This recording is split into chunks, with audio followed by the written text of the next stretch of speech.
paz do Senhor Jesus, meu amado irmão, minha amada irmã. Eu me chamo Diasnária, sou ovelha da pastora Socorro, da congregação da terceira etapa do Jardim Céu Azul.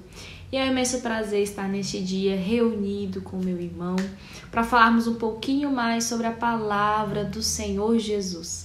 Como é bom falar sobre a palavra de Deus. E hoje nós iremos iniciar o capítulo 16 de 1 Samuel. Que estudos maravilhosos o Senhor está nos fornecendo pela graça dele, né? 1 Samuel capítulo 16, minha amada igreja. Vamos ler, tá? Vou ler do versículo 1 até o versículo 5. Amém? Diz o seguinte: Então disse o Senhor a Samuel: Até quando terás dó de Saul, havendo eu rejeitado para que não reine sobre Israel? Enche o teu vaso de azeite e vem. Enviar-te-ei a Jessé, o belemita, porque dentre os seus filhos me tenho provido de um rei. Porém disse Samuel: Como irei eu? Pois ouvindo Saul me matará. Então disse o Senhor: Toma uma bezerra das vacas em tuas mãos e disse: Vim para sacrificar ao Senhor. E convidarás Jessé ao sacrifício, e eu te farei saber o que hás de fazer. E unge-me-ás a quem eu te disser. Fez, pois, Samuel o que dissera o Senhor, e veio a Belém. Então os anciões da cidade saíram ao encontro, tremendo, e disseram: De paz é a tua vinda? E disse ele: É de paz. Vim sacrificar ao Senhor. Santificai-vos e vinde comigo ao sacrifício. E santificou ele a Jessé e os seus filhos e os convidou ao sacrifício. Amém, aleluia. Nós vamos ver, minha amada igreja, no nosso estudo que nós tivemos ontem, né, para a graça do Senhor, lá no versículo 34 e versículo 35 do capítulo 15, diz assim: Então Samuel se foi a Ramá e Saul subiu à sua casa, Gibeá de Saul. E nunca mais viu Samuel a Saul até o dia de sua morte, porque Samuel teve dó de Saul. E o Senhor se arrependeu de que pusera a Saul rei sobre Israel. Minha amada igreja, qualquer um que tenha ficado profundamente decepcionado com um amigo ou um membro da família vai poder entender o motivo de Samuel, um homem idoso, ter lamentado durante tanto tempo pelo rei Saul. Israel havia rejeitado a liderança de Samuel. Uma vez que ele estava muito velho, os israelitas não queriam que os filhos de Samuel o sucedessem, pois eles haviam aceitado suborno, né, e pervertido a justiça. Nós vamos ver lá no capítulo 8, versículo 3 de 1 Samuel. Porém, o rei Saul era culpado de desobedecer às ordens inequívocas de Deus e também de mentir sobre o que havia feito, e em decorrência desses pecados havia perdido o trono, igreja. Saul ainda estava ocupando o cargo, mas no entanto ele não era capaz de liderar a nação. E Samuel havia rompido seu relacionamento com ele, que foi exatamente o que a gente viu lá no final do capítulo 15, que eu li para os irmãos. Em sua tristeza, igreja, Samuel deve ter sentido um sentimento de fracasso, como se ele tivesse fracassado como pai, como líder espiritual e como mentor do novo rei. A expressão traduzida por ter pena significa plantear pelos mortos e revela a profundidade da tristeza de Samuel. Eu quero que os irmãos entendam a condição que Samuel ele se encontrava naquele momento. Ele estava tomado por uma tristeza tão grande, por um arrependimento, talvez por um sentimento de fracasso tão grande, igreja, que ele estava ali a ponto do Senhor falar: Olha, até quando terá dó de Saul, havendo eu rejeitado? O Senhor vai falar para ele: Samuel, o que está acontecendo? Você sabe o que Saul fez, mas até quando você vai ter dó de Saul? Se levanta. O Senhor ele vai falar para Samuel para ele sair daquele momento que ele estava de tristeza. Olha, há um tempo nessa terra, igreja, que é tempo de plantear. A palavra de Deus lá em Eclesiástico, capítulo 3, versículo 4, eu vou ler juntamente com a amada igreja, vai dizer assim. Eclesiásticos, capítulo 3, versículo 4. Tempo de chorar e tempo de rir, tempo de plantear e tempo de saltar. O Senhor fala que nessa terra há um tempo para tudo. Há um tempo para plantear. E aí eu fui pesquisar o que significa plantear, igreja. Plantear significa derramar lágrimas, chorar. Há tempo de derramar lágrimas, há tempo de chorar. O Senhor fala, olha, você pode chorar e derramar suas lágrimas, há tempo para isso. Mas também, igreja, há momento de agir. Há momento que você tem que agir, que você tem que se levantar do estado que você se encontra. Nós vamos ver lá em Josué, capítulo 7, versículo 10. Olha o que o Senhor vai falar para Josué. Então disse o Senhor a Josué, levanta-te, porque estás prostrado assim sobre o teu rosto. Aleluia. O Senhor está falando, olha, levanta-te. Há tempo de chorar, mas também há tempo de agir. E para Samuel, igreja, esse momento ele havia chegado. Para Samuel, o Senhor já tinha falado, olha, basta, te levanta, sacode essa poeira aí, tira essa tristeza do seu rosto e vamos continuar fazendo a obra. É o que o Senhor tem hoje para mim e para a sua vida. Eu não sei qual é o momento que você se encontra, meu amado irmão, mas através da passagem de hoje eu quero liberar uma palavra de ânimo para a tua vida. Há tempo de se levantar. Há tempo de começar a agir. E nós temos vivido tempos difíceis, tempos de luto, porque tem muitas pessoas falecendo no meio dessa pandemia. O Senhor tem chegado, tem voltado para algumas pessoas. E isso traz uma tristeza profunda aos nossos corações. Mas o Senhor fala, olha, há tempo de chorar. Eu não sei se você está passando uma dificuldade no seu financeiro, na sua casa, com a sua saúde. Mas o Senhor fala, olha, há tempo sim de chorar. Mas nesse momento é tempo de agir, é tempo de se levantar, igreja do Senhor. Nós temos que nos colocar na posição para fazer aquilo que o Senhor quer sobre as nossas vidas. Lembre-se sempre, é a vontade de Deus que reina sobre nós. Não é a nossa vontade, mas o Senhor ele nos dá o nosso tempo de chorar. Mas há um momento que ele vai falar para você, olha, se levanta, começa a agir. É o que ele fez com Samuel.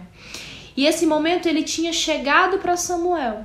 E apesar do que Samuel sentia em relação a si mesmo, o trabalho de Samuel ainda não havia chegado ao fim, pois Deus queria que ele ungisse um novo rei. Se Saul foi o rei aclamado pelo povo, Davi ele seria o rei escolhido por Deus. E os acontecimentos registrados nesses dois capítulos, que é o capítulo 16 e 17, vão nos mostrar claramente que a mão de Deus estava sobre Davi, igreja. O líder segundo o coração do Senhor, aleluia.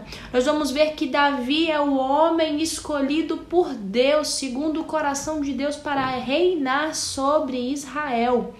Nós vamos ver que Deus escolheu Davi. Caso houvesse uma eleição em Israel com a finalidade de escolher um substituto para o rei Saul, é pouco provável, igreja, que o povo tivesse escolhido Davi, mas ele era o preferido de Deus. Também escolheu a Davi, seu servo, e o tomou dos redes das ovelhas, retirou do cuidado das ovelhas e suas crias, para ser o pastor de Jacó, seu povo, e de Israel, sua herança. Está lá em Salmos 78, versículos 70 e 71, aleluia. Consideremos alguns feitos sobre esse rapaz incomum. Apesar de ser uma cidade pequena em Judá, a maioria dos israelitas conhecia Belém. Foi quando Jacó e sua família estavam a caminho de Betel que Raquel, sua esposa mais amada, faleceu próximo a Belém. Enquanto dava à luz Benjamim, está lá em Gênesis capítulo 35, do versículo 16 a 20, se o irmão tiver a oportunidade, leia. Foi em Belém que Rute, a ruiva moabita, encontrou seu marido Boaz e deu à luz a Obed, avó de Davi. avô de Davi, né? Diz lá em Ruth, capítulo 4, do versículo 13 ao 22. E também tem referência em Mateus 1, do versículo 13 ao versículo 6, tá, igreja? O próprio Davi tornaria Belém um lugar famoso, como também o faria Jesus, o filho de Davi, que nasceu nessa cidade, conforme havia prometido as Escrituras. Malaquias 5:2 e Mateus 2:6. O nome Belém quer dizer casa do pão. E foi lá que o pão da vida desceu do céu e veio habitar no mundo como ser humano. Aleluia, o nosso Senhor Jesus. Em sua posição de juiz, igreja e profeta, Samuel tinha o direito de viajar como bem lhe aprovesse, a fim de servir ao Senhor e a seu povo. No entanto, eram tempos difíceis, pois Saul era um homem desconfiado e seus espiões poderiam relatar ao rei qualquer coisa que Samuel fizesse. Partindo de Ramá, onde Samuel morava, a estrada para Belém passava por Gibeá, onde ficava o quartel-general de Saul. O rei iria querer saber para onde Samuel se dirigia e o que pretendia fazer lá. A fim de evitar problemas, Deus ordenou que seu servo tomasse uma novilha e anunciasse que iria realizar uma oferta pacífica em Belém para um grupo seleto de pessoas, inclusive Jessé e seus filhos. Nessa ocasião, Deus mostraria a Samuel qual dos filhos de Jessé o profeta deveria ungir a rei de Israel. Os anciões de Belém sabiam que Saul e Samuel não se entendiam, de modo que a chegada de Samuel os deixaria sobressaltados. Será que Samuel estava alistando os seguidores para formar um grupo de resistência a Saul? E se Saul interpretasse a presença do profeta ali naquela pequena cidade como uma declaração de guerra? Samuel apressou-se em tranquilizá-los e instruiu-os a sacrificar-se e a participar do sacrifício e do banquete subsequente à santificação. Implicava que cada convidado deveria tomar um banho e trocar de roupa. A gente vai ver lá em Êxodo, capítulo 9, do versículo 10 ao 15, tá, igreja? Pois ninguém que se encontrasse cerimonialmente impuro poderia participar do banquete sacrificial. E a gente vai ver que Samuel ele realizou esse rito de purificação para Jessé e seus filhos, preparando-os para comparecer diante de Deus em adoração ou para oferecer um sacrifício, tá? Isso já era algo de costume antes de fazer um sacrifício, amém, igreja? Tá lá a referência que eu já passei para os irmãos, Êxodo capítulo 9, do versículo 10 ao 15. E também nós vamos ver outras, tá? Para essa informação sobre esse ritual, sobre essa cerimônia que era feita, tem em Gênesis 35, 2, Êxodo 19, 10 e 14. Amém, igreja? Eu não vou ler para não deixar o nosso áudio muito longo, tá bom? Então, igreja, Jessé e seus filhos consideraram uma grande honra ser convidados para esse banquete. E é evidente que ninguém além de Samuel sabia porque haviam sido incluídos. Aleluia! Então, igreja, quando o Senhor fala no versículo 1 do capítulo 16, havendo eu o rejeitado para que não reine sobre Israel, o Senhor está falando, olha, eu rejeitei a Saul.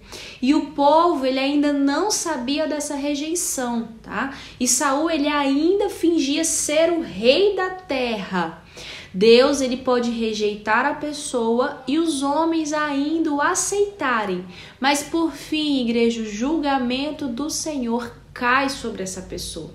Saul era tão perigoso que Samuel ele delineou um plano para escapar da fúria dele quando viesse visitar a Belém, que foi o que eu já expliquei para os irmãos, tá bom? Então, quando Samuel, sob orientação de Deus, chegou à casa de Jessé a fim de convidá-lo para o sacrifício, que foi quando ele faz todo esse ritual que eu expliquei para os irmãos também, Davi nem mesmo estava lá. tá? Ele estava nos campos cuidando das ovelhas. Não podemos deixar de nos impressionar com a obediência e a humildade de Davi, igreja. Ele, como o mais moço da família, tinha uma posição muito baixa, mas era fiel a seu pai e a seu senhor. A vida de Davi ilustra Mateus 25, 21. Ele inicia como servo, igreja, e termina como governante, aleluia. Ele foi fiel com umas poucas ovelhas e depois herdou uma nação inteira. Ele sabia como trabalhar, portanto Deus lhe deu o regozijo. Compare com a trajetória do filho pródigo, lá em Lucas 15, em que ele começa como chefe e termina como servo. No início possui muitas coisas e termina pobre. E começou com prazer e terminou em escravidão. Mateus 25, 21, ele vai delinear para a gente a fórmula de sucesso que Deus adota. E vemos a prova disso na vida de Davi. Glória a Deus. Então, meu amado irmão, eu quero deixar essa passagem para a meditação da igreja, que diz assim: e o seu Senhor lhe disse, bem está, servo bom e fiel, sobre o pouco fostes fiel, sobre o muito te colocarei. Entra no gozo do teu Senhor, aleluia. Davi, ele foi fiel como as ovelhas, cuidando das ovelhas de seu pai, e o Senhor vai lhe entregar em mãos todo o governo e um reinado. Ele vai entregar Israel para Davi, aleluia. Olha, seja fiel no pouco. Seja fiel no pouco. Sobre o pouco fostes fiel, sobre o muito te colocarei. É a palavra do Senhor para a sua vida neste dia.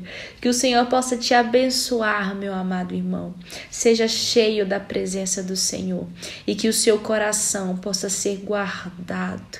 Que você possa meditar nesta palavra e que Deus entre na sua casa e na sua família. Amém? Fique na paz do Senhor Jesus.